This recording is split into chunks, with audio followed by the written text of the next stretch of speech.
how often do we push ourselves to the utmost limit? Like, I don't think we do that enough in society. And there was a book that came out, and it just talks about this craving for adventure. And it doesn't have to be running 100 miles. That happened to be the thing for me.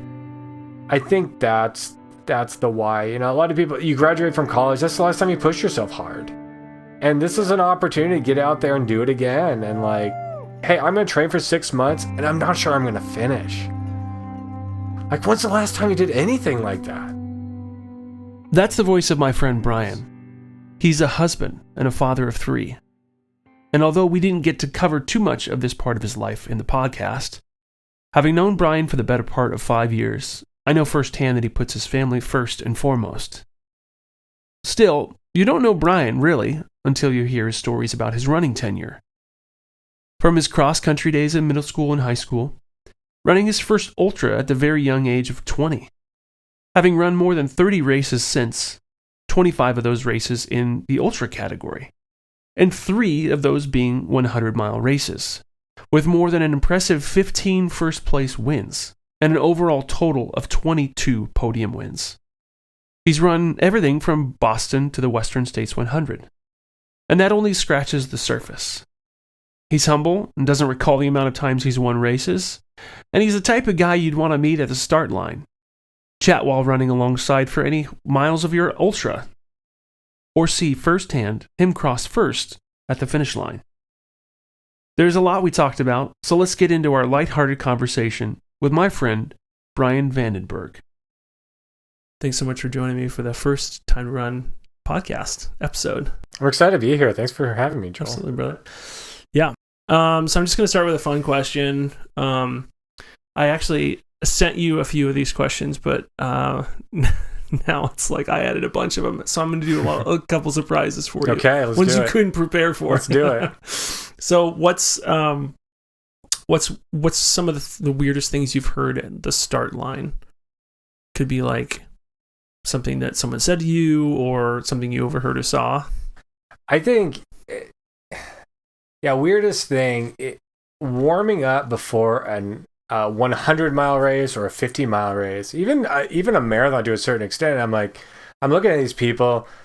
We're about to run for 20 hours, 30 hours, and you're warming up. It's going to be patient. And I think a lot of this is that nervous energy that you get. Yeah. And so every time it makes me laugh. Every time at a trail ultra, I'm like, you don't need to warm up. Just let the race come to you. It's going to be okay. So, yeah, that to this day still makes me chuckle. And it always starts with a hill. Like I always feel like every just trail race always starts with a hill, and you're like, seriously, could you not have started with like a downhill or something like that? And every 100-mile race I've done starts in the dark, so it's not like you're going that fast anyways. It's dark out, you know. And anyways, it makes me chuckle. Yeah, you're doing more harm than help at that point. Yeah, I remember a story you told me that somebody was looking at your shoes, and you were wearing Brooks, probably your Brooks Launch, right? That's your shoe, your go-to shoe, right? At the time it was the Adidas Supernova Lights, I think. Yeah. And the guy was like, I can't believe this was actually at Western States, and we're a ways into the race. And he goes, oh, really? I can't believe you're wearing road shoes in a trail race. And I laughed, and I go, they work just fine on the trails too. Yeah. And I would say, generally speaking, that's the case. There's been a few races I've done where I'm like, man, a trail shoe would be great. Mm-hmm. But most of the time, the trails are in good enough shape that it doesn't really warrant that specialty. I find them a little heavier and stiffer than I typically like. Yeah. And at the end of the day, what I always tell people is I'm a runner, and I want to run fast. Yeah. And if that's not your goal, I could see a trail shoe being a lot nicer. I wear them for hiking. When my wife and we do big hikes, I always have a trail shoe that I hike in, but I like to race in a lighter shoe that's a little more flexible. Yeah. What trail shoe do you walk in, or do you have that you hike in? I got a gift card once after a race, and so it's a North Face. It's got a Gore-Tex liner in it. Oh, okay. Yeah. So it's probably 10 years old, and it's a great shoe. It's been really comfortable. I have to wear my own orthotics in it, but I think my wife has a similar. She has the women's edition of that North Face shoe. Yeah. Huh. Yeah. How would your closest friends describe you? If not your closest friends, like how would you describe yourself, or your family would describe you? Very very disciplined, very structured and driven. And that extends to a lot of different aspects of my life. I have an engineering degree. I'm always getting involved in different things. I'm a busy person, and that extends into running. It's like, wow, that race looks really interesting. I want to go do that race, or I wonder what it would be like if I went and ran around that thing. And just always seeking new adventures, but still being structured, getting up early in the morning, and getting my runs in, understanding where I'm at in my training cycle, being disciplined, doing it day in and day out. Yeah. And so, I think that, again, you see that in running, it definitely extends further in life. Yeah. And your days normally start around like what time? What I've found post kids, pre kids, it looked different, but since we have kids now, we have 3 young children, and I get up at 5 a.m. and I either run or I do some cross training. I have a stationary bike in my basement, and I have a rowing machine. So, but 5 a.m. Every weekday, I'm out there in the dark, or the summer it's light, but a lot of dark, a lot of slick roads, and just getting out there and getting the miles in. Yeah, especially around here. Yeah. So when did you start running, or what got you into running? You started in high school, or was it earlier than that? Yeah, it was earlier than that. I mean, geez, there's family videos of me doing racing in the front yard with the neighborhood kids. And elementary, we ran a mile. Cross country was the thing. I remember all city. I wasn't quite. I would get like the high 18s, the high teens, 18, 19 place. And I went to my dad one year. I said, "Hey, I really want to get in the top 10. Top 10 got ribbons. It's a big deal in your elementary. For sure. You want that ribbon." So I remember going to the local high school track, and we did intervals. And I ended up... Was your dad a runner? My dad was a runner, yeah. Okay. He is still a runner, still does it. So, gosh, what did I ran... So I remember this 5th grade, 618, 10th place. Got it. Just barely. My 6th grade year, I didn't run intervals, and I ended up getting 15th or something. But that was always, I still have that ribbon somewhere. That was probably my first real running anything. But yeah, then did junior high school, went off to college. Probably could have walked on. I talked to the coach some. Just decided I was in engineering school, and it wasn't for me, and opted instead to focus on school. However, coming into my sophomore or junior year, I had gotten pretty heavy, and I said, "Okay, this isn't working for me," and started volunteering at the local high school for cross country and track, and ran with the kids, and I got in shape pretty quick. I didn't have a car in college, so I used to run to and from the track. So it's an extra 3 miles, a mile and a half there, a mile and a half back. Yeah. And then I did my first ultra in college, and that's a whole story in itself. Yeah. And then I did my first 50 miler, and then the year I got married, 6 months into marriage, I got into Western States. So just kind of snowballed from there. And what year was that? 2010 is the year I did Western States. Yeah. Right on. Yeah. It's been a while. And you were in one of the videos, the Unbreakable. You were in one of the shots. I was for 1 hour and 16 minutes. There's a guy in a white tank top that runs by a dusty corner, mile 35. You don't have a beard in that one, do you? Yeah, there's no beard. No beard. It was very clean shaven. Again, that was pre-kids. Yeah, for sure. Yeah. It's pre-COVID too. That's probably what did the beard is COVID. Yeah. If you're finding this video helpful, please hit that like button and consider subscribing to the channel. It's super helpful and lets me know how much you appreciate the content I'm putting out by doing so. Thank you so much. Yeah, I remember doing my first triathlon in 2009, and I'd seen Unbreakable. And it is so interesting that's during that specific period of time to look back on there and be like, oh my gosh, like all these things were happening and had been happening for years and years and years. And it's really interesting to kind of think about all those athletic details. You're like, I've never heard of X, I had never heard of UTMB, Mont Blanc and all these other races until probably the last 10 years, Yeah. It's a weird subculture. Yeah.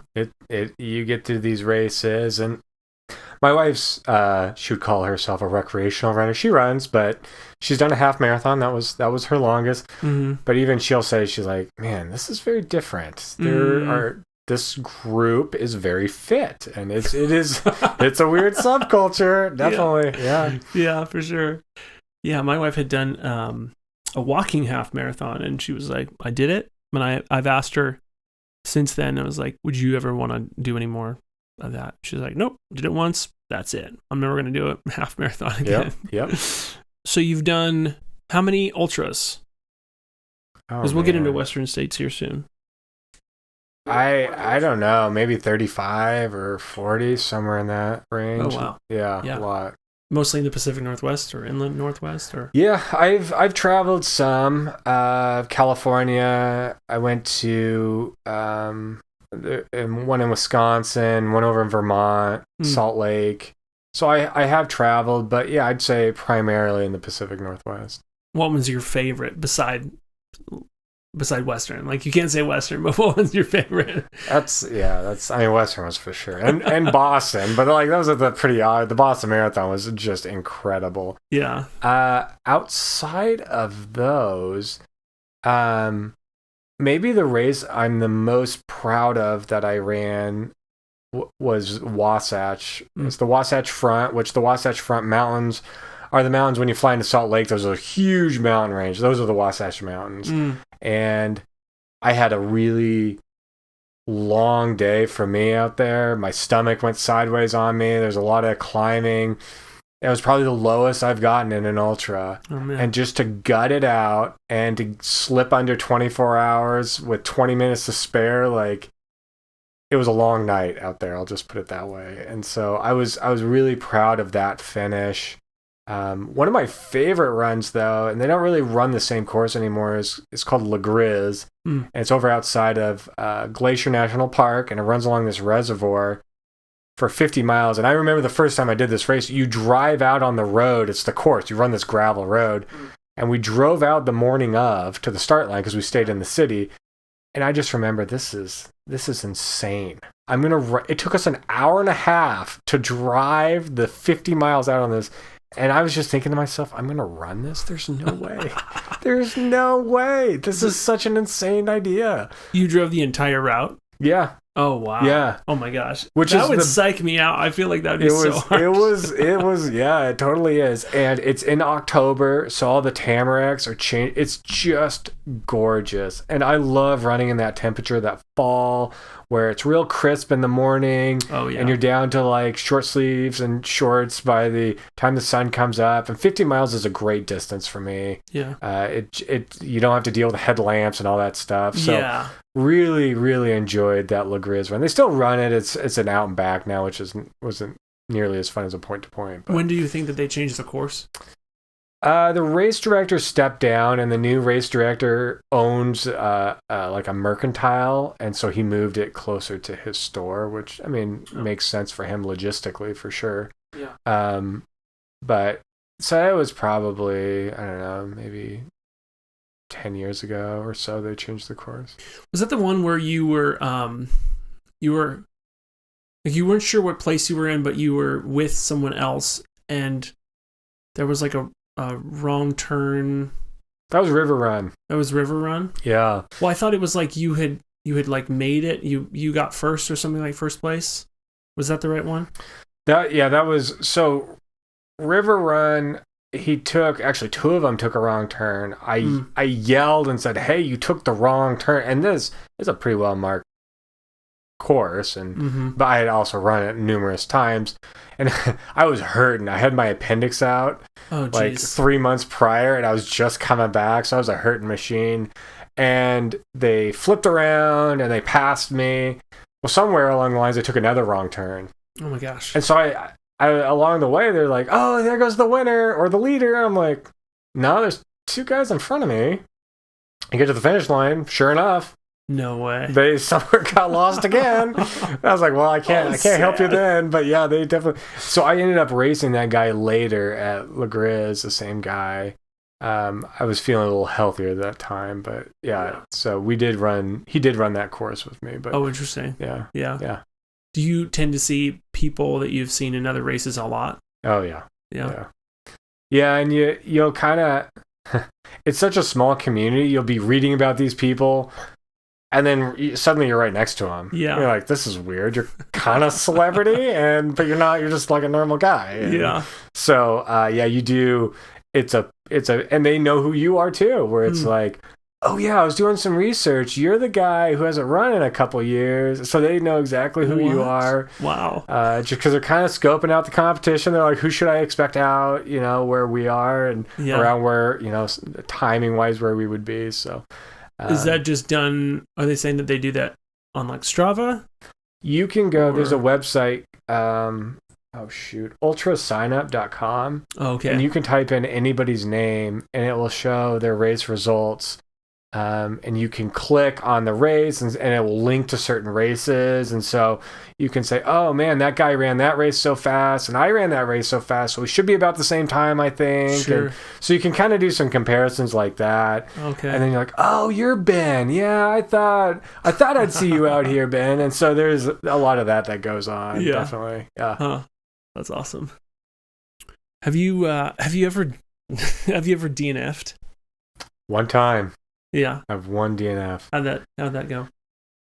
I was doing a race up in Kelowna, which is up in Canada, and it's called, I think they still have it, Scorched Soul. They may not have it anymore.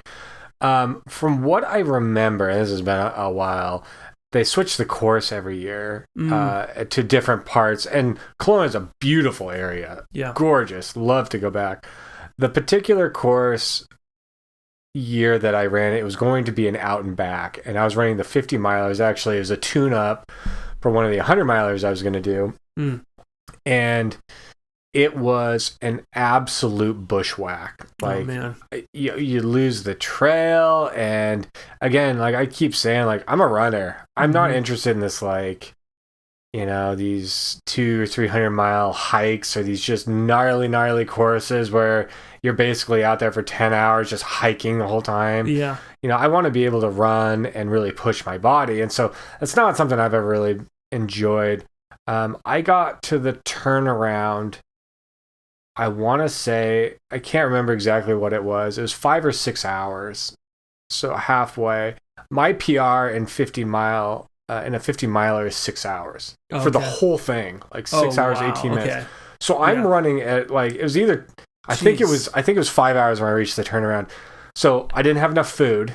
And then I knew we had to check out of our hotel. I thought, worst case scenario, I think the slowest 50 miler I've ran was right around 7 hours. So I'm like, worst case scenario, 8 hours. We'll still have enough time to run back to our hotel and shower. Sure. And so I get there. I was in second place, and first place was 10 seconds in front of me. We both get there, and first place is, he looks at the aid station stuff. So the 50K, we were running the 50 miler. The 50K does a loop. So it stops at that aid station, and then there's a 7-mile dirt road back to the start. Oh, okay. And so the leader gets in there, and the aid station gal goes, how's it going? And he's like, oh, I'm done. And just takes off. Oh man. Like down the road. And I'm like starting to try, I'm like, well, I guess I'm in first. Yeah. And I like go to turn around, I'm like, this is ridiculous. Yeah. I'm like, I'm done too. Yeah. And so I yelled at the guy, I'm like, hey, wait up. And so we ran the rest of the way together. The winning time that day was like 14 hours. And of a 50 miler. Yeah, it was. And I have no regrets. No regrets dropping and dropping to the 50K. I never ran any 35 miles or something that day. Oh my gosh. But just to And my wife was really worried.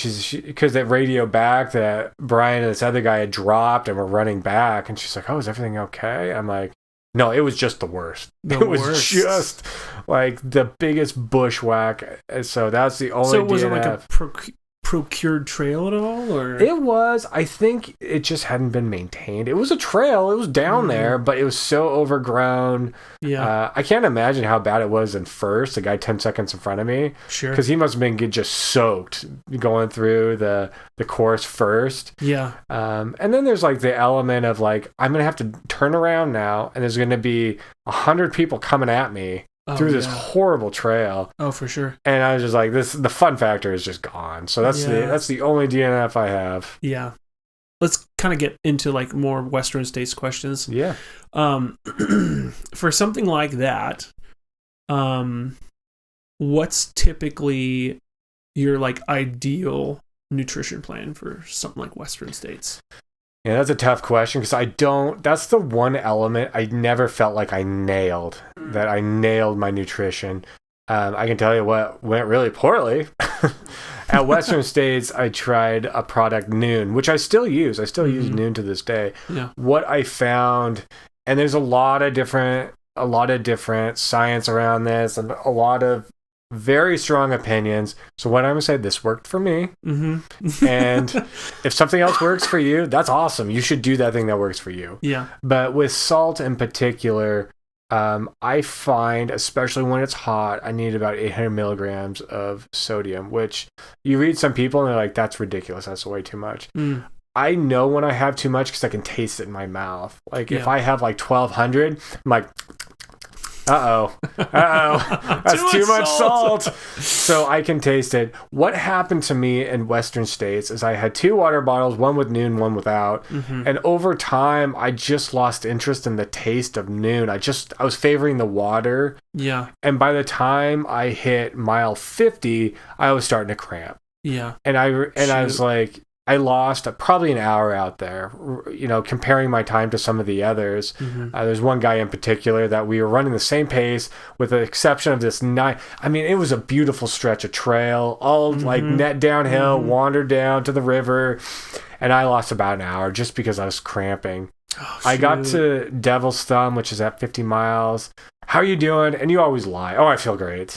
Yeah, of course. And the guy goes, you need anything? Are you cramping? Do you need salt? And I was like, yes, I do. I do. You're such an idiot. You are cramping. And so I was like, yes. I immediately took 2. Yeah. Every aid station, I took 2 from there on out. It never got any worse. 2 salt tablets. 2 salt tablets. Yeah. Because the aid stations are every 30 to 45 minutes, which is, it's now I take it every about half hour. Yeah. So that worked a lot better, but that was a big mistake I made at Western States. I think for what I've experienced at like a 50 miler, 50K, I can do gels the whole time. But when you get a 100 miler, I've tried a lot of different things. I try to do like some real food. I like watermelon a lot. That sits pretty well for me. Yeah. I still mix in gels. I'll do like pretzels and stuff like that. But it's hard. It's hard to find something that, especially late in the race, that sits in your stomach because I my stomach tends to go south on me. So I was still I did a 100K a couple years ago, and I used I think they're Chomps. They're a Hammer product. And those work pretty good. It is literally eating chalk. I'll own that. Oh, and some people don't like it, which is fine. But for someone with a kind of a sensitive stomach, I was like, this works great for me. Yeah. Because it's almost like just like a Tums. Yeah. Like it kind of calms things down. It's not the only thing. I supplement with other things. I'll do a gel. I'll throw some real food in there if something looks interesting at the aid station. Yeah. But I rely on the Chomps to get me through. I also have a big breakfast. Like sometimes ridiculous, like 800 calorie big breakfast, because it's like ridiculous. That's because you're just like, I remember this one race, my dad and I, we had these burritos and it just sat like a rock for an hour. Oh man. And you're like burping peppers and stuff, but like But it's 100 miles. You're out there for 20 hours. Like it doesn't matter. Yeah. Like, just let it ride. So right. yeah. Do you have a breakfast of choice? Like, do you go for oatmeal or do you go for like bagels or? So it depends. Marathon, my typical jam is like peanut butter toast. Mm-hmm. But for an ultra, I'll do an apple, and I get the Jimmy Dean breakfast bowls, like the sausage and eggs and cheese, and it's like 350 calories in that sucker. But it's just, that seems like the perfect amount of food. It's got a little protein in it, but not enough to really kill you. Yeah. So that for an ultra, that's really my go-to. Are you the type of person that focuses more on like macros, like carbohydrates, things like that, where you're like, I really have to get in a specific amount of carbohydrate, macros? Like before or during the race? Before. Yeah, I will try to. I tend to feel better. I think one of the things I found to be really great the night before is Chinese food, just like some chow mein. That is where Noodles. It's at. And if I rice. could get, that works really good. But sometimes you kind of get what you get. Some of these racers are in the middle of nowhere. Pizza's pretty common. Like I've had pizza quite a bit. Oh, I couldn't do that. Pizza. Oh, it's just too much grease. Yeah, I mean, even some training runs where I'll go out like the next day, either it's a hamburger or pizza, and usually I'm just like, why did I do that to myself? I knew I had a big long run.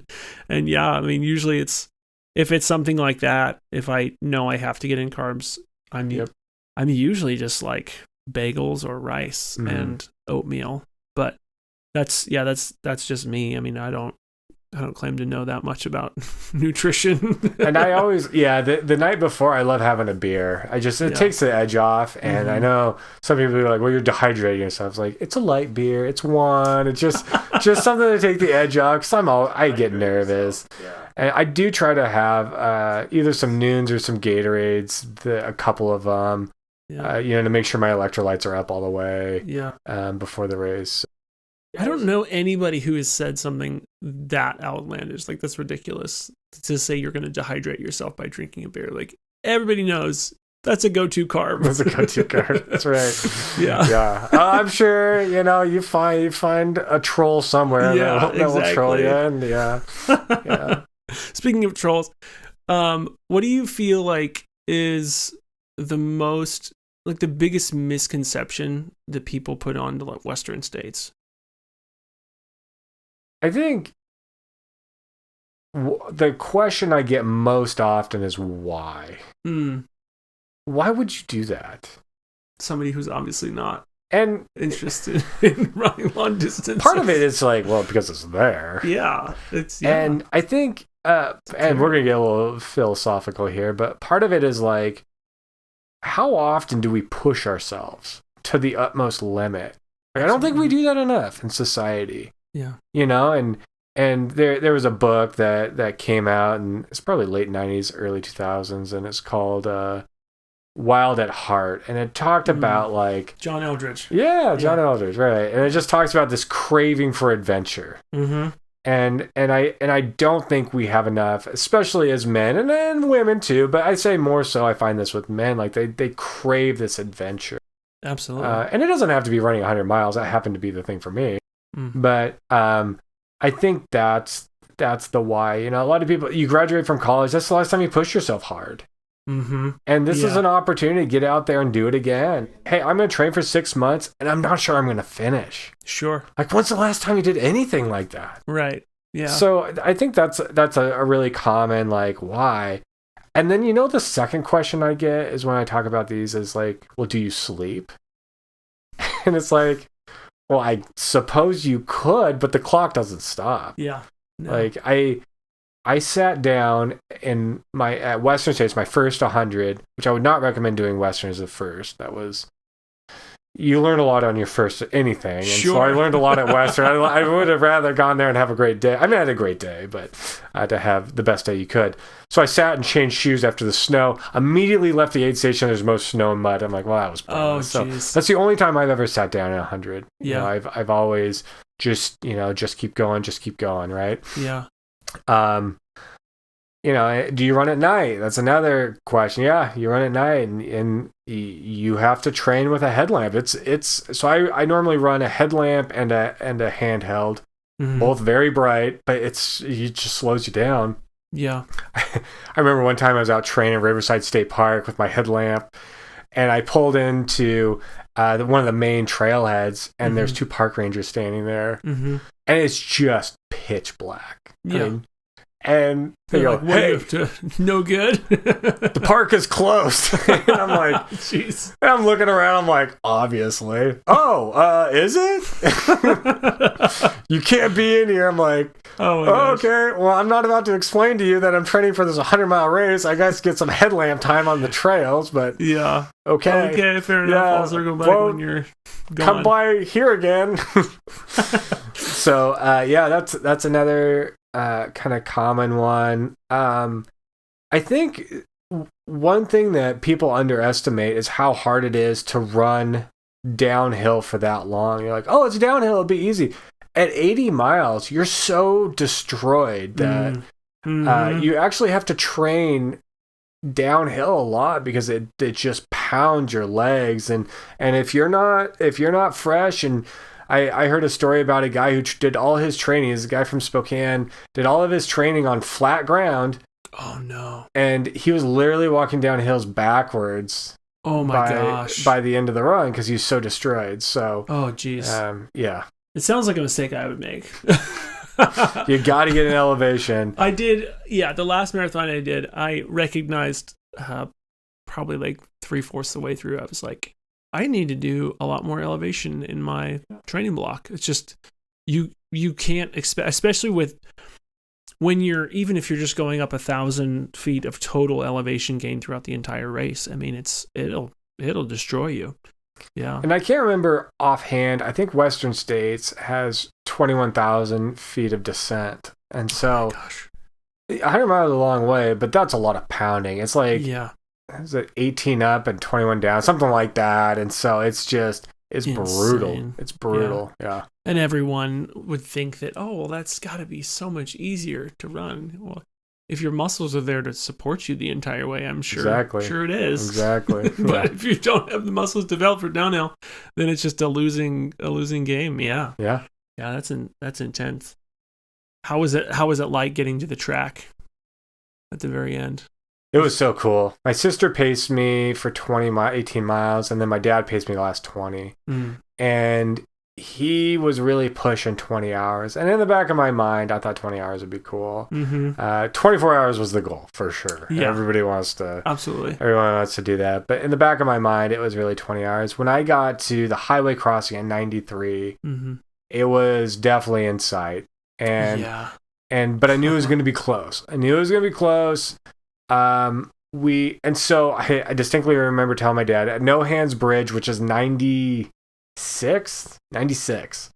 I go, "Okay, Dad, the rule in Western States is your pacer has to enter and leave the aid station with you. That's the rule. So you can't send in guys early or your pacer early to, get your fuel, and then you just run straight through and the pacer catches back up. That's would be called muling. It's against the rules." Okay, yeah.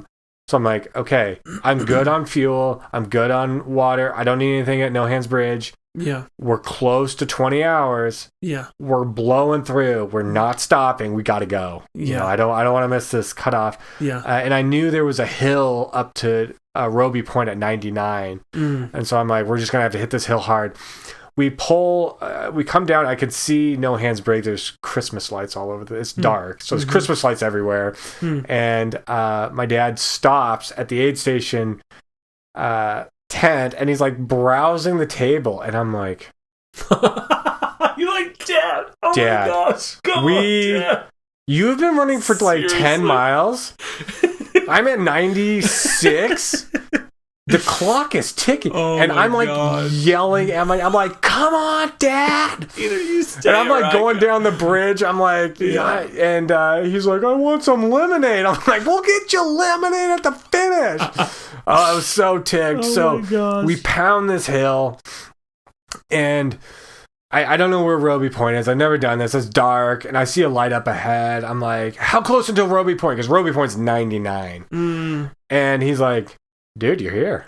Oh my gosh. And I literally turned the corner and there's the last aid station, and then it's on roads, and it was like I'm like, and I looked down and I had like, it was like 40 or 35 minutes to get to the track, and I'm like, I'm in. I'm gonna break 20 hours. Yeah. And you hit the track, and I remember, when you're first, sometimes it's kind of a bummer, but when I end up, I think I got 30th. So there's a lot of people there now, When you first went through, there's nobody there because they're all out on the course. So there's a lot of people cheering. That was cool. Yeah. I remember watching videos when I was a little kid of Tim Tweedemeyer winning, and I saw Tim at the finish, and oh my god, it was just like, oh, you're kind of a hero, but you're just like a normal guy, and so it was a really cool experience to be on there on the track with my dad, who finished in 98.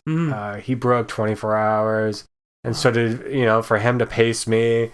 When I broke 24 hours, was just like a pretty cool moment. That's awesome. And I felt great. Like, I remember thinking to myself, I could keep going. And then I stopped, and in about 15 minutes, I was like, I feel very bad. I feel awful. Like, everything's like shutting down. So it was like, just coming around that track. Because they make you run 300 meters on the track. You gotta go most of the way around it. It's gonna be the longest 300 meters. Oh, it's glorious. Yeah. I would run that again. That was really cool.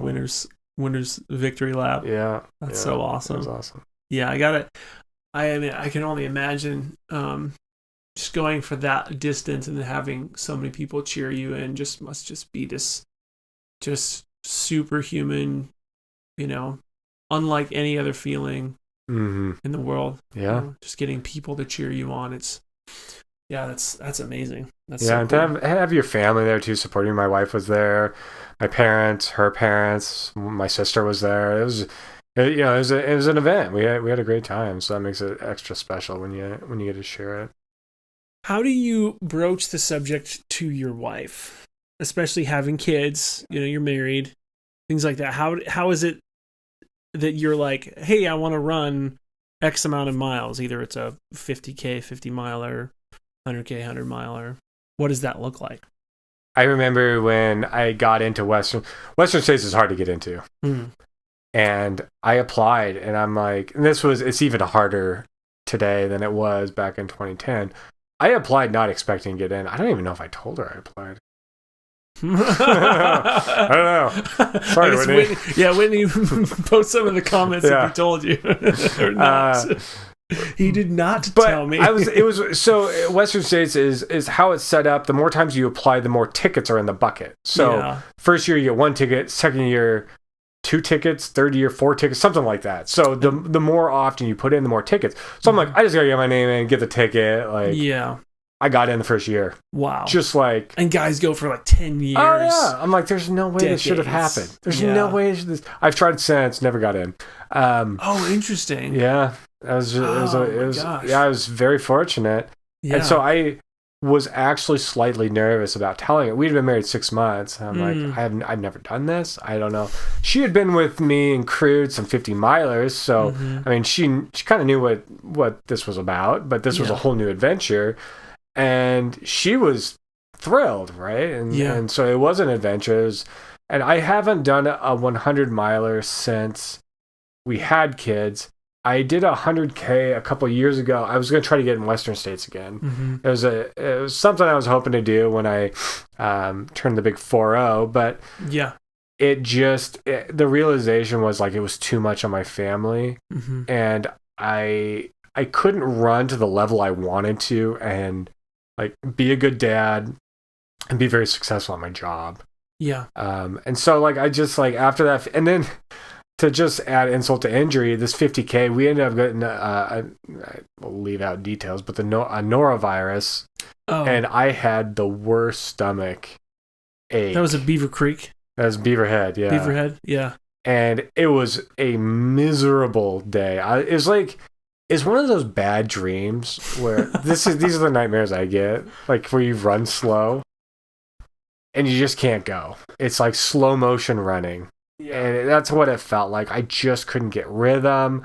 My stomach didn't feel good the whole time. I got done. Like, my legs weren't that beat up. It's it's 60 miles. And I was just like, man, I can't do this to my family. You might run a handful of races and you have one good one in it. And it's a lot. And marathons aren't quite as taxing. And so, that's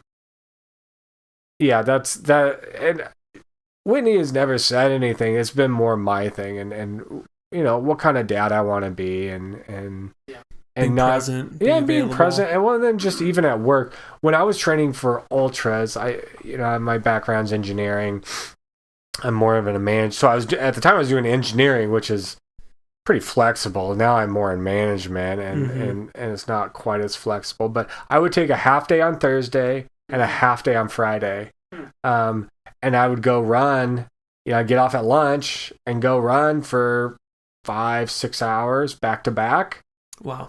And so you get home by a little after dinner and it wasn't that disruptive. Yeah. But I can't do that with my work anymore.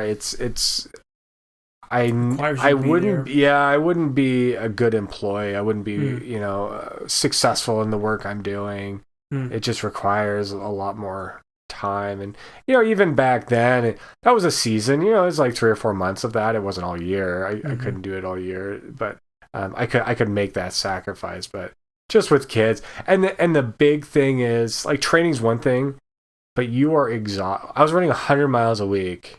I mean, I was exhausted. Yeah, that's insane. I was exhausted, and I wanted to nap all the time. I was kind of crabby. So when you are there, you're not your best self. It's exponential. Yeah. Like during your training blocks, like it's one thing to say I ran 100 miles. It's another thing to experience the toll that it takes on you for 6 months. Yeah. It was an awesome. If I could redo Western States, I would do that race in a heartbeat. Yeah. I just don't want to train for it. Yeah.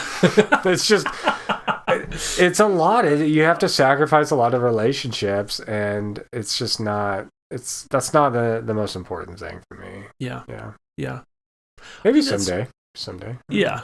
Kids move out, and then you can be the one pacing them. That's right. There we go. That would be awesome. I would love that. Mike Tyson's famous quote, "You have a plan until someone is punching you in the face." With that being said, what's typically your go-to plan for ultra distances? How do you manage your pain, and how do you push through? Like, what's your pain cave situation look like? Yeah, I think I'm an engineer background, and I very much study the course and look at splits from past races. So this is specifically for ultras.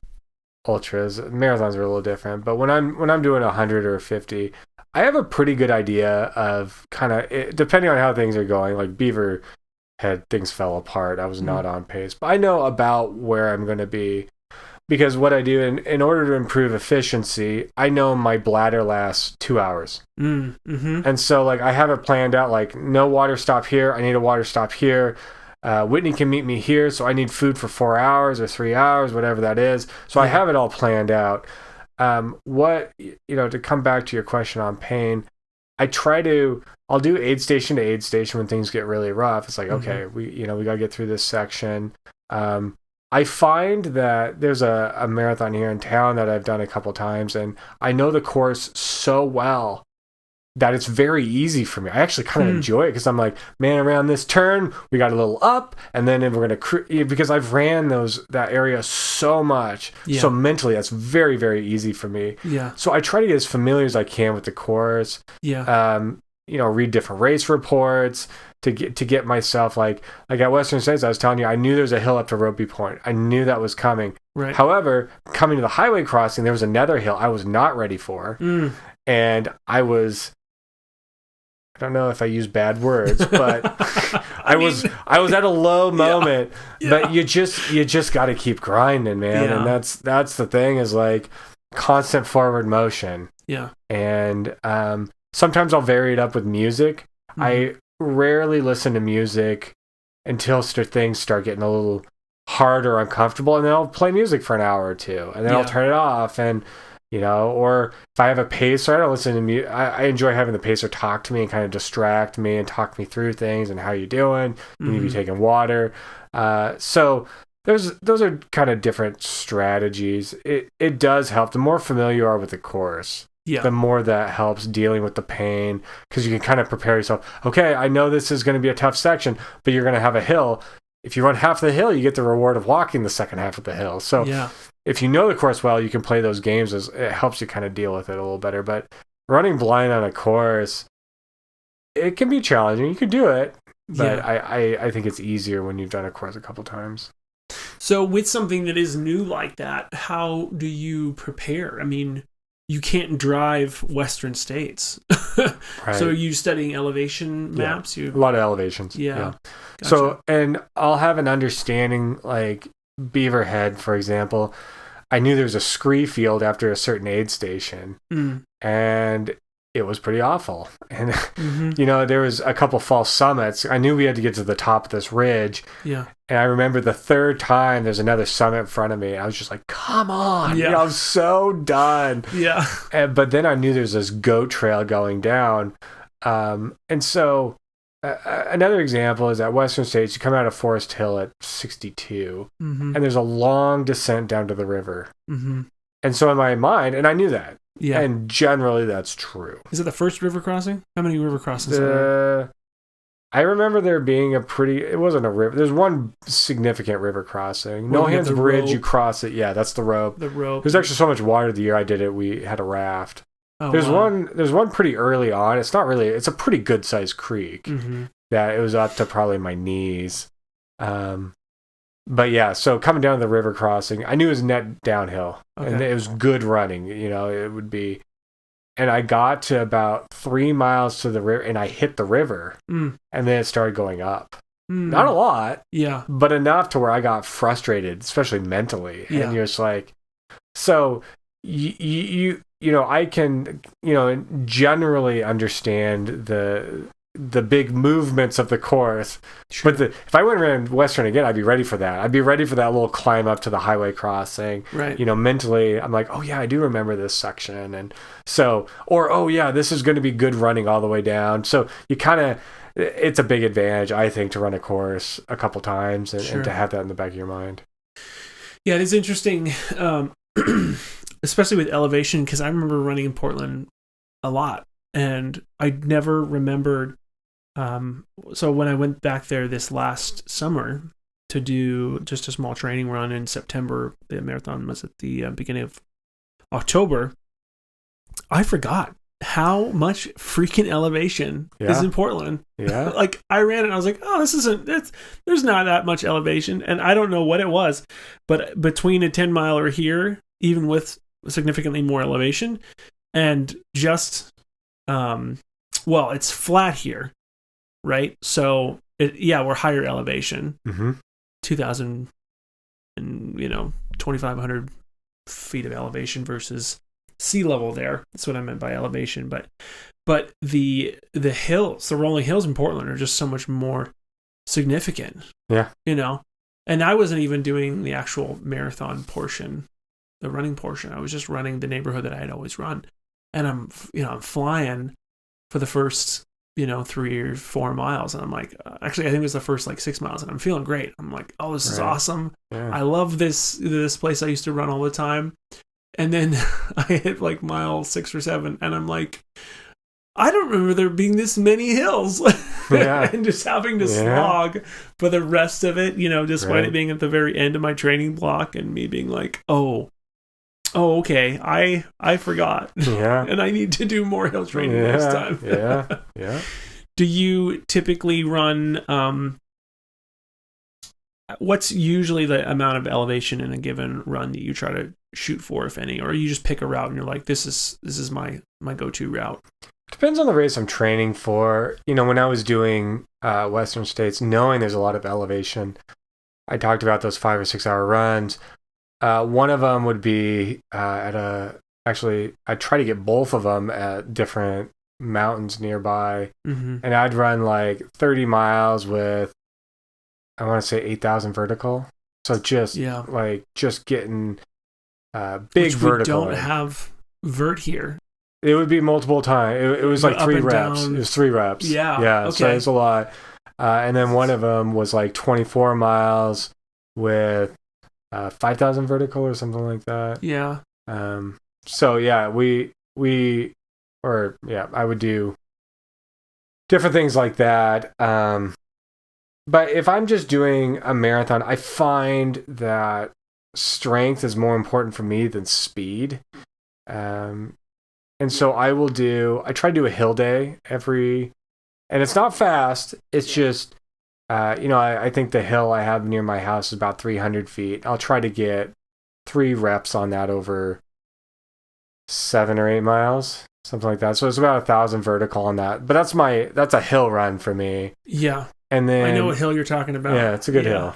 It's a good hill. Jeez, that hill, since I look at that hill every single time, I'm like, yeah, if I did hill training, this would be where I came. This would be where I would go to. It's right out my backyard. My wife the other day was like, yeah, I gotta get in shape this summer for hills. I'm like, well, look at that right there, honey. It's looking at you. It's ready for you. Oh, man. I've driven that, and, man, it is... it is not pretty. Yeah. Oh, my gosh. Yeah, but I try to... Because when you're running a marathon, you more often than not, you're not going to get a perfectly smooth course. And so I want to try to I differentiate between a roller and a hill. Like those are different. Yeah, absolutely. Right? And then I guess you could say there's mountains. But for a roller, I can go, you roll over it, but you can go over it without seriously adjusting your pace. Right. A hill is where you actually gear down. You're like, okay, this is going to be a little bit. I'm going to back off a little bit. And so those are kind of like, I think at the Portland Marathon, we went up to St. John's Bridge from the river there. Which isn't included in there anymore. No, which is a bummer because that was awesome. Yeah. Going across that bridge was super cool. I biked that portion for the bridge pedal, but unfortunately they don't have it anymore. Anyway. That's almost more, that's right on the border for me of a hill versus a roller because it's long enough. I do slow down a little bit, but generally I want to do intervals on, because you want to be able to run it consistently. So I try to, there's a couple of sections of road that kind of roll along and I find helpful to, for tempo type runs. But yeah, that's probably the extent of my hill training is I try to do a hill day every week. So that I got injured. Actually, this wasn't really that big of a deal. It was a hamstring strain, and I was going out for a 13-mile run this last summer. I think it was in June, beginning of June, and it was the end of June. Anyway, doesn't matter. But I made it to mile 4, and my hamstring went out. Yeah. And I told you, I was like, okay, so I think I figured it out. And it was that I had done a heavy lift, interval sessions, like an interval, like not even a tempo workout, but it was like a hard run for interval sessions. And then I did like a swim, and then that was the preceding day, and then I went out for my long run the next day, and had to use a Lime scooter to get back. Oh man! And I remember telling you about that, and correct me if I'm wrong, but you were saying something to the effect of, well, if you're gonna be doing any sort of strength training, you should be doing something significantly lighter. And is that something do you practice? Like, do you do strength training during your training block itself, or do you usually get everything kind of you create base ahead of time, so that way by the time you get into your training block, you're like, I'm not going to do any more strength training until after the training block. Yeah, and I think again, I want to be really clear, like, what works for certain people doesn't work for other people, right? Mm-hmm. But I would say generally, winter's a good time, especially if you live in an environment like we do where it gets really snowy and gross out, to change things up. Because mentally it's great to have a change. Yeah. And so maybe for me that involves more biking inside, and I really like my rowing machine. Yeah. So coming up to a race, I would back off on how much rowing I'm doing. I don't really do weights. I tend to stick to rowing as probably as close to any sort of strength, core, arms, which has been, I was wanting a rower for a long time, and my wife was at Costco, and she's like, I know how this is going to go. She sent me a picture of a rower. Guess where we were that night? We were back at Costco picking up that rower, and I use it all the time. I love it. It's a fantastic. Like, biking is great, but it feels like more of the same. Rowing it's engaging a set of muscles that biking and running don't. It's the shoulders, it's the core, it's the back. So I really like it for that reason. And actually, my hamstrings were pretty sore. That was unexpected. Rowing and getting sore hamstrings. So I would say, if a person wants to supplement running or biking with weights, use the winter as an opportunity to take a break from those things, or scale down, and do some heavier weights. I'm going to try to max out this. I was like, great, do that. Sure. But then, like, be intentional about going lighter, maybe higher reps. Yeah. As you start to get into the running season.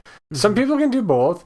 My dad had a friend. I always thought this was incredible. He, in the same week, mind you, benched his marathon time. Wow. So Which was what? He broke 3 hours in the marathon. Okay. And then benched whatever that was, 2:55. Yeah. That same week, which, in that respect, if you have it, you have it, right? Yeah, I was like, you're gonna, if you don't break 3 hours in that respect, you're gonna gain an additional 40 pounds there pretty quick. So difference 2:59 and 3 is right. What is it? I guess if you did by minutes, it'd be maybe he did by minutes. Anyway, it doesn't matter. But I mean, it's a pretty big feat. No, I think it was 2:55. I think that's what he benched. I remember that. It wasn't minutes. So anyway, yeah, which is just an incredible feat, just to be able to say that you can bench that much, as well as to be able to get sub 3 to run that fast. Yeah, absolutely. So I'd say generally that's how I would look at it, is higher reps as you get into more of a training cycle, and then as I come into a marathon or something like that, I'd probably go very light on rowing. I might go from 20 to 30 minutes down to like 5 or 10 minutes just the hay is in the barn, so they say, and it's like, exactly. Just it's time. It's time to let your body recover and be ready to race. What's your favorite piece of running gear you can't live without? Wow. I tend to be a pretty minimalist. So there's nothing better in my mind than just shirt and shorts and some shoes out there doing your thing. But there is one thing. I love my GPS watch. Oh yeah. Well, I had, and you got to look this up. I had a Garmin 101. Oh, I've seen them. It was the square, like the rectangular one. It looks like an iPhone strapped to your wrist. The thing was, I had one of those. I don't know if it was the first or second. They might have had a 50. But it was one of the first ones. I've seen them. And we're talking like 2002, 2003. Yeah. And I got ridiculed by my college roommates. Like, hey, can you check your email on that thing? And I'm like, you have no idea how awesome. Like, I don't even care. It's so awesome. I was out, and it took forever to load satellites on that thing. Sure. Forever. Yeah. I remember once I'm sitting there in college outside my house I was staying in and waiting for satellites, and some lady's on her front porch smoking her cigarette, and she's like, what are you doing? And I'm like, oh, I'm just waiting for my GPS watch to connect to the satellites. And she gives me this look like, you're absolutely out of your mind. And she goes, oh, I thought you were setting a bomb. I'm like, oh my God. Oh, that's more realistic than the satellites. So I went from the 101 to the 305, the Garmin 305, which is the red one, and that died. And now I'm on I think it's the 630, which looks like a normal watch now. Yeah, they do. Yeah, it's so. I've always been very happy with Garmin. and I think that one has a heart rate monitor. I wear it off and on. I haven't lived and died by the heart rate monitor, but it's invaluable. I love it. And I can tell you, this is kind of a weird nuance thing. I can tell you what I'm training for by how my laps are set on my watch. If I'm training for a marathon, it laps every mile. It tells me what my mile pace are. Yeah. If I'm training for an ultra, I have it lap every 15 minutes. Okay, yeah, that makes sense. Because so like it's a shift in mentality, and so a marathon is a race, an ultra is an adventure, and I just think that little nuance of your watch switching from a mile lapping to 15-minute lapping, because at 15 minutes I'm doing water, I'm doing a lot of times I do it more than that, but that's a reminder. At a minimum, you should be drinking every 15 minutes, and food. Every other it's food, and then the off is salt a lot of times, and so that's more what I use the watch and the timer for. So, love my watch. Do you miss any of the older tech? Sometimes I remember running with the iPod Nano and the Nike FootPod that you put in it. I'll up you one on that. I had the iPod Shuffle. Right, okay. Do you remember? It was like a little postage stamp and a clip on your... That thing was great. It was tiny. Now I got to lug my phone around. It had no display on it, though. It was great. It was perfect. The Nano was... You had to... That was the thing that stuck. You had to get on your computer, and I listened to a lot of audiobooks, and I'd have to make sure the chapters are all in order. Yeah, because if you unplug the iPod too quickly, it wouldn't actually sync. Yeah, so that was kind of a pain. Yeah. But I would, and I couldn't do podcasts now, which is... Yeah. You said it's the 360, or is it the 630? 630. 630, okay. Yeah. Yep. And that's how many years old? Oh, geez. It's. I was just thinking that. I'm like, I don't know how old that thing is. I think they're onto the 650 now, I think, at this point. That could be. I also do, and I know this isn't necessarily like a tag, but I just mentioned podcasts. I love podcasts, especially in like this environment where you don't necessarily trust media outlets, but to get long form media and news and stuff, it's the best. It's like, so I really do love my podcast too. Yeah. Are you gonna upgrade pretty soon? Only if it breaks. Like I said, I'm kind of a minimalist. Don't fix what's not broken. I know. Yeah. Plus, they're expensive. They are. Yeah. Yeah. Exactly. I mean, I was looking at I think the 965. I think that's one of the newest ones for the triathlon multisport one, and I think it was like $600-$700. And I got the Coros. It was $229, and it does everything multi-sport. Has 29-day battery life. Yeah, I mean that's not obviously when you're using it to the significance of like, dual GPS, which it has. So I mean, that's definitely something I've found is that like there's obviously you don't have the Garmin ecosystem, which is a big deal for people and the community there as well. Like I know that they have. I've never owned a Garmin other than a GPS navigation computer with like radio frequency.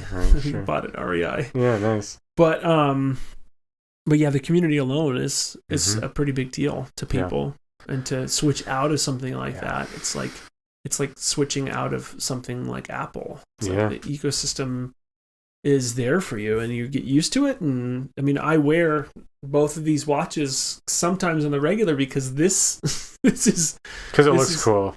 Well, no, everybody makes fun of me. You should put it on the same wrist. That'd look even cooler. Oh my gosh, draw more attention to myself. Yeah. But even just the fact that like just to say like I can, the kids are running out in and out the front door. It's like I can know if the front door is locked or unlocked. I can check the Ring camera, all these things, like all the smart home things. I can turn the lights on and off from this and that, and I can go to Target and buy stuff. And so it's like that kind of ecosystem buy-in is really, really hard to compete with. So I know of people that they'll run a watch or like a speedometer on their bike and their phones on Strava because they're trying to get a crown on a segment. Oh, and it's that tight. It's seconds. The segment could be 21 seconds, and like seconds all the difference. Sometimes it depends what device you're using. Yeah. So I've heard of that. The King of the Mountain thing. Yeah, I don't think I've ever gotten King of the Mountain with anything. I don't worry. If it's going to be fast like that, I know it's not my jam, so I just don't worry about it. But you are fast. Like, you do have fast splits. I mean, yeah, you've won how many races before? Oh, I don't know. Quite a few. Yeah. No, 10, But, I mean, 20. your split times are, like, especially when you're in mid-training block, it was just... I remember you doing a 30-miler. I don't remember which one. I think it was 20... Had it been 2020? Was it a race? It was a race, yeah. Yeah. It was like 30-ish miles or so. Yeah. And I remember my finish time for a 20-miler was I think half. It was like double of what your actual like win time was or something like that. And I know you're not big on comparison, but it's just astounding how fast you can be sometimes. Yeah, you're like doing, you've done the Tunnels Marathon as well. Yeah. And I think you completed that one with like 6:30 splits. Yeah, that was, what did I run? 2:47. So I think that's a little under 6:30, something like that. Yeah. But it's all relative. Over COVID, obviously everybody's at home. I had a bunch of King of the Mountains around my house. Yeah, with your free time. Yeah, well, just over the years, I just kind of, yeah. And no, but over COVID, a bunch of WSU, Washington State University, collegiate runners were home and destroyed them all. Like, I just, like, every couple of days, another one went down. I'm like, these guys need to go back to school. I know my buddy Adam, I think Adam was a part of that group. Nice. Because he's at WSU. Sure. So we'll have to... Yeah. We'll have to get Adam to, like, there's not like a call in or something like that. How quickly do you normally just go, like, to get that back? If you're at home, you just like, I'm going to go right now and try to get it right back. No, it's beyond me. Still beyond you. They're in peak collegiate racing shape. That's beyond me now. Yeah. Yeah. I know my capabilities. I know my strengths and weaknesses. There was one time where I had just moved into a new place. I had just went out for a run and ended up getting a KOM. Yeah. And I didn't even realize it. The next day, the guy who had it went out. Like, I was just out on a run. Like, I didn't even know it was a segment. Doing your thing. I was just doing it. Yeah. The next day, he went out and took it back by like 10 seconds. And this was like maybe 3 or 4 minute segment. And I'm like, oh, it's on. And I buried it. Like, I ran it hard and like dropped a minute on it. It's since fallen to those collegiate runners, but sure. And the guy was super gracious. He's like, dude, that was an awesome run. Like, yeah, it's just funny how people get with those KOMs. I think it's awesome. I didn't trash talk. Yeah, I'll let the legs do the work, but yeah. And then, like I said, it has since left me. There's always somebody faster. That's awesome. That's cool. Okay, so last before we wrap up the podcast, I want to do a couple rapid fire questions. I think these are the ones I didn't send to you, and I didn't send them to you on purpose. Oh man, I'm nervous. Yeah. So, I want to say that they'll get subsequently more difficult as we go along, but I don't think I actually ordered these in any particular order. But difficult. That's not first good. one, it's got to be super easy. What's your favorite shoe brand? Right now, it's Brooks. I've been running on Brooks a lot. Although I do run the Vapor Flies for my marathon. Yeah. Which feels like cheating, but which version? Not. I don't know. Version 1? I'm not a tech. Yeah, I think so. Maybe. Okay, yeah. What's favorite racing shoe model of all time? Of all time? We had when I was in high school, they brought back like the waffle, the Nike Waffle X, the cross country spikes. Yeah, they were so cool. Yeah, that was awesome. Huh? I've never seen those. I mean, I know they had the waffle. Yeah, they're kind of like this rainbow kind of. I don't know. They were really cool. Huh. I really liked them. They do a lot of throwbacks. Yeah. Yeah. Huh. Yeah. So those were super cool. Those ones stand out. I had some Pumas I raced in for track that were like just there's nothing to them. They were like 5 ounces or something. But, yeah. Yeah. Like as hard as cycling shoes. Yeah. No, there was like no sidewalls to them. Oh, really? It was like, yeah, wow. I didn't wear socks with them. They were interesting. Oh, wow. Yeah, there's nothing to them. Do you still have those? Ooh, I doubt it. Huh. Yeah. Probably would stink.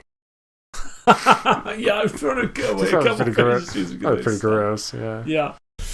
Okay, we already talked about this one. Favorite GPS watch?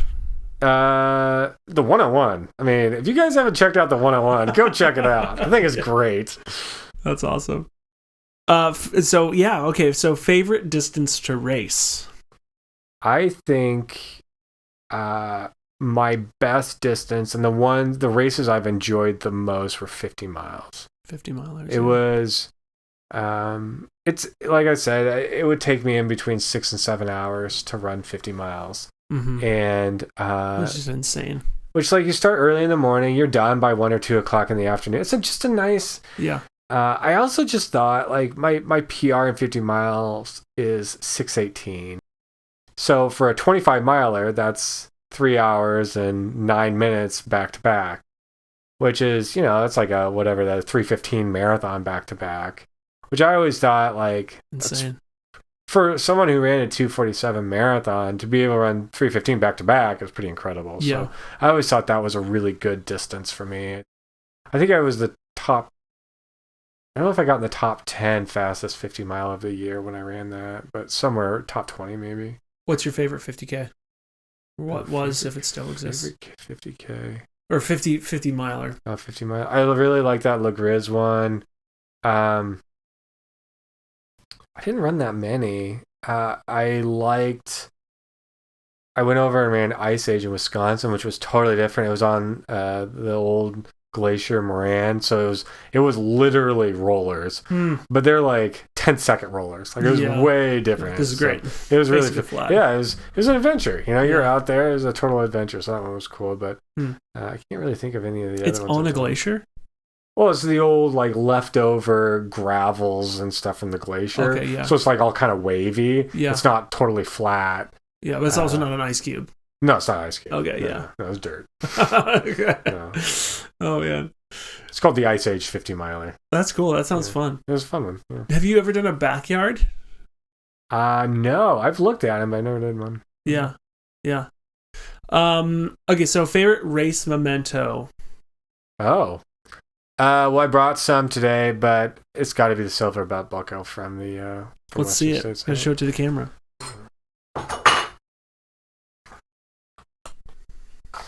There it is. Oh yeah. Yeah. That's awesome. That's cool. Hold it up a little closer at first.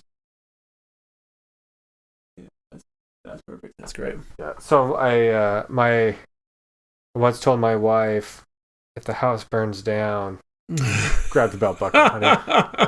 Never mind the photo albums. No photos. Yeah. Never mind the kitties. Memorabilia. Yeah. No kids' paintings and pictures. Get the belt buckles. If you can only grab one thing from me, it'll melt. It's like even the Boston medallion. I can go back and get another Boston one easier than I can get that thing again. I don't know if I could ever get another Western States buckle.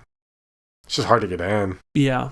Yeah. If I could guarantee a spot in, I'd probably try to do it again. But, yeah. That'd be awesome. That'd be awesome. You run with or without music? Most of the time, well, I listen to podcasts. Okay. So I don't really do music. I do music some, but not very often.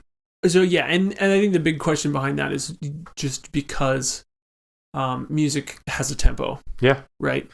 If I'm doing listen to people talking, there's no tempo. And if anything, it's going to slow you down because whenever I listen to podcasts, I'm so annoyed that they sound so relaxed. And I'm so annoyed. I can't if I'm doing a workout, I can't listen to podcasts. I could do music, but I choose not to. I need to hear myself breathe. Mm-hmm. Yeah. Oh, I'm the same way. Footfalls and breathing. Yeah, I think that's important when you're doing.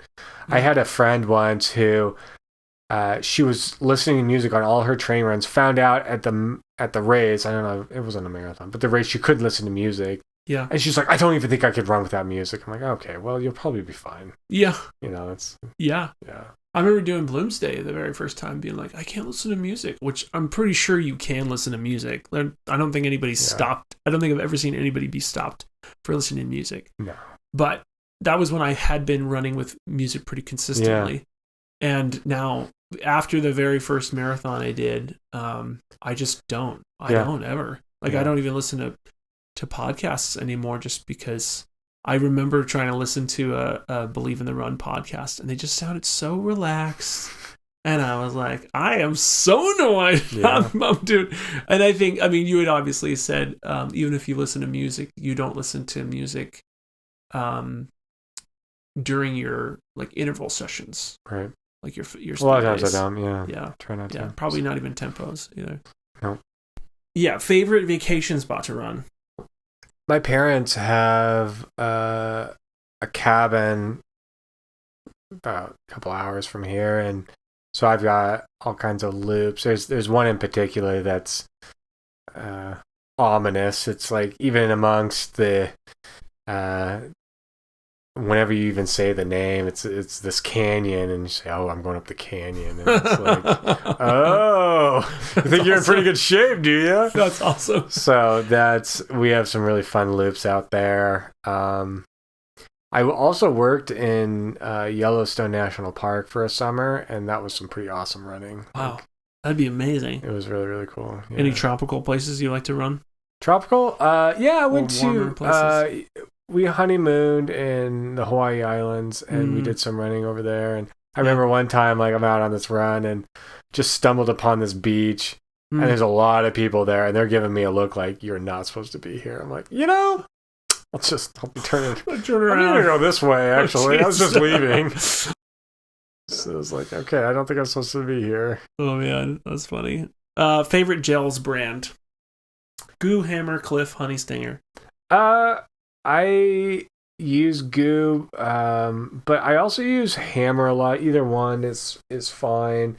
The thing I like about Hammer is I can buy it in a big jug. They have these 16 serving jugs. Yeah. And so I will take it, like, in particular, if I'm doing a tempo run, I'll have a handheld bottle, and I'll just, like, squeeze, like, 2 or 3 shots into that sucker and fill the rest up with water. Oh my god! And then just, like, kind of suck on it. What? You know, it's like kind of a diluted goo gel. Yeah, exactly. It's I've never heard of that before. Yeah, that's interesting. I'll have to try that. So you're just kind of giving yourself a little trickle of goo.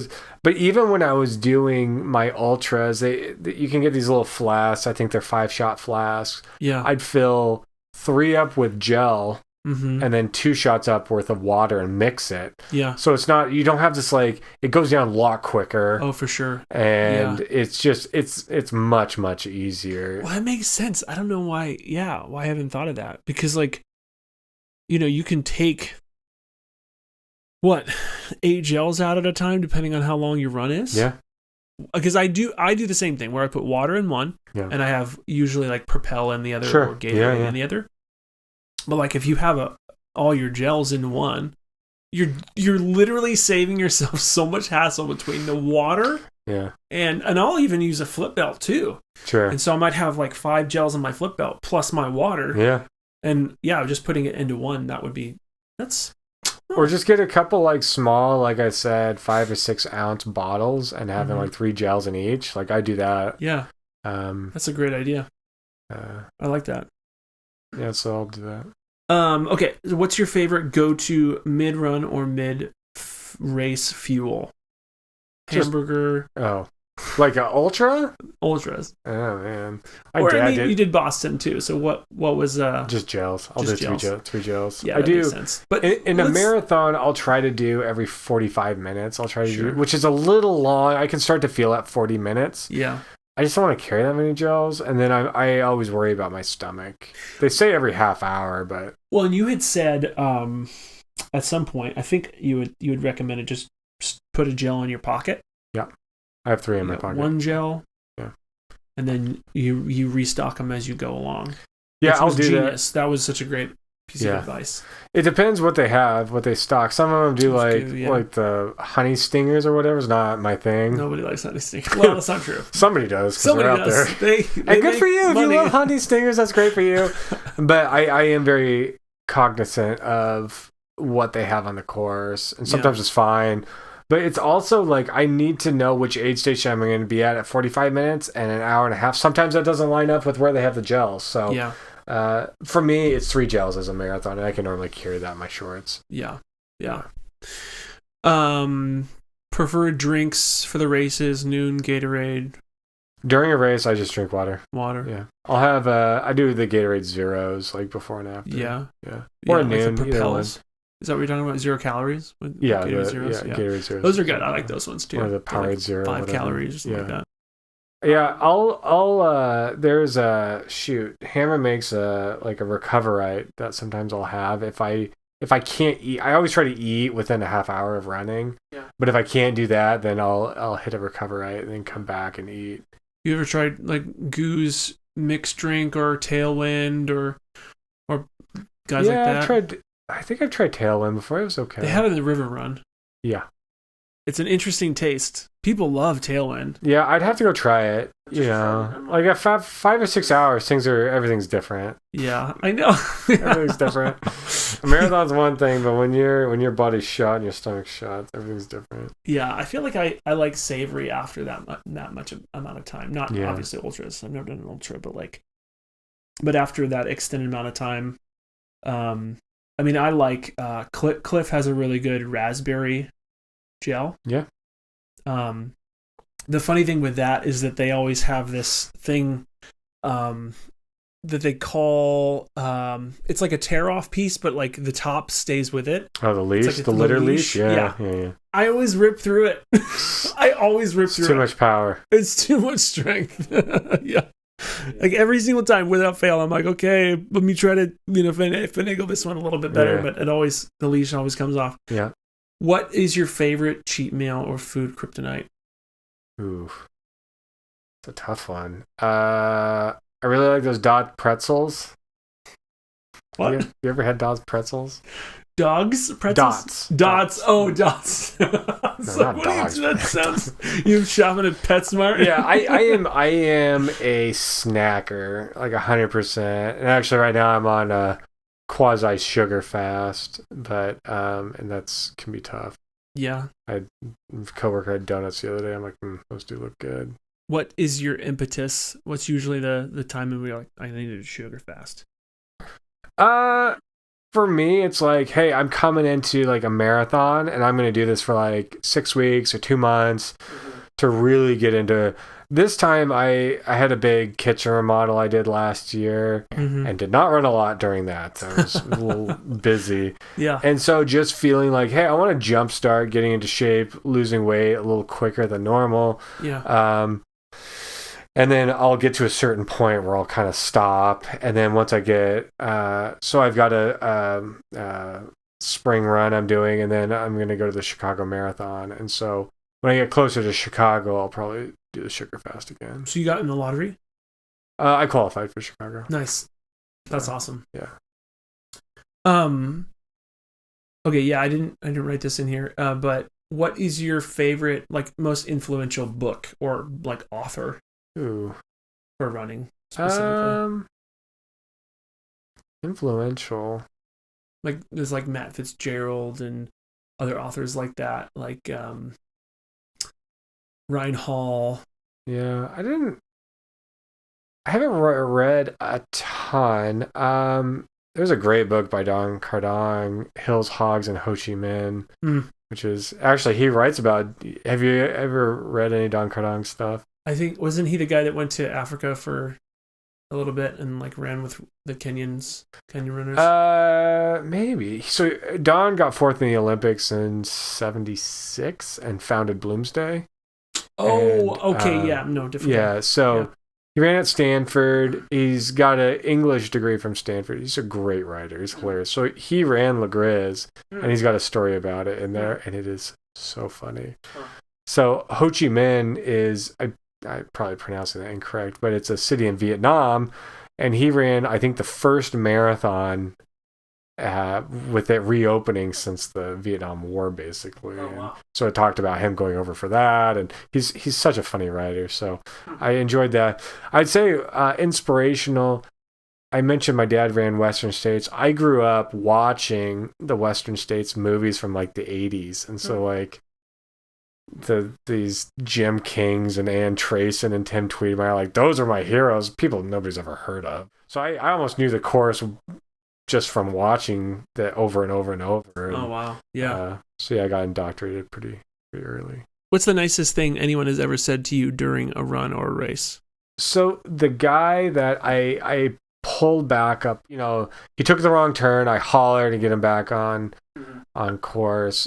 He had a blog where he was kind of journaling it, and later he just was very grateful and kind of talked about it on his blog. He's like, I have never had that happen in a race. My competitor yelled for me to get back on course. Yeah. And part of that is like, that's just kind of the ethos of ultra running. It's kind of me too. Like, I want you to have a great day. That stinks if you're off course. Like, I want you to have a great day. I want everybody to have a great day out there. But also it's just like, you're out there to have an adventure more than to race. And I think that's lost on a lot of people. Like, everybody's having their day, and you shouldn't worry about their day. Focus on your day, right? Yeah. So, he was very kind and said lots of nice things, and then we ran together the next time. I remember he's like, yeah, I thought I'd have a chance to run with Brian. He was feeling a little better than he was the first time we raced. I didn't want to tell him I had appendicitis. I was like, I was not myself. I felt pretty bad. So you did or he did? I did. Oh, okay, I'd only been running for like 3 weeks since my appendicitis surgery. And so I was cleared from the doctor. Everything was good. But so that we raced again in 6 months, and I was much more healthy. And And that was also his first time running 50 miles. So. Oh, wow. Yeah. Well, it's great. Cool. Really like talking with you, brother. Yeah, it's been next great. time, if you want to come back on the podcast, we got to talk about Boston because... Let's do it. Yeah, that sounds great. Boston's awesome. All right. Yeah. So that concludes my conversation with Brian. Thanks so much for coming on. Yeah. And if anyone asks you what your favorite running YouTube channel is, just tell them it's time to run.